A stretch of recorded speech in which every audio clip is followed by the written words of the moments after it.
akkaataa humna saffisa neetwoorkii keessanidha yookiin humna saffisa waayifaayi keessanidha dabalachuu dandeessan isin barsiisa. Egaa daawwattoon kiyya aappii kana fayyadamuudhaan humna saffisa neetwoorkii keessanidha yookiin humna saffisa shabakaa keessanidha akka saarukkatti akka isiniif hojjetutti dabalachuu dandeessan. Fayyee daawwattoon kiyya aappii kana akka namni baay'een argee itti fayyadamu viidiyoo kan laayik sheer gochuun jalqaban afaan duraan hordofa. Aappii kana gabbuufachuudhaaf as Google Chrome keessatti galtanii achi booda bakka sarchii irratti tokkoof kilikni gootanii achi booda bakka sarchii irratti gola Oromiyaatti ni barreessanii gola Oromiyaa.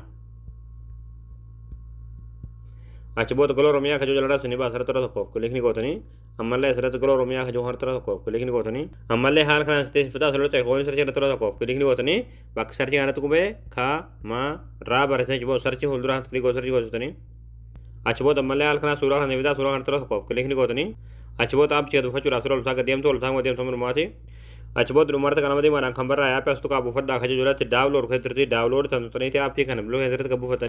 Hayyee daawwattoon kiyya aappii kan buufatanii egaa galtanii aappiin istartii isiniif jechuudha. Istartii irratti kilikni gootanii achi booda bakka humni saffisa neetwoorkii keessanidha haalaan isiniif hojjetu isiniif jechuudha. Achirratti kilik godhuudhaan salphumatti humna saffisa neetwoorkii keessanidha yookiin ammoo humna saffisa waayifaayi keessanidha eessatti akka sirriitti dalagu beekuu dandeessanii jechuudha aappii kana fayyadamu.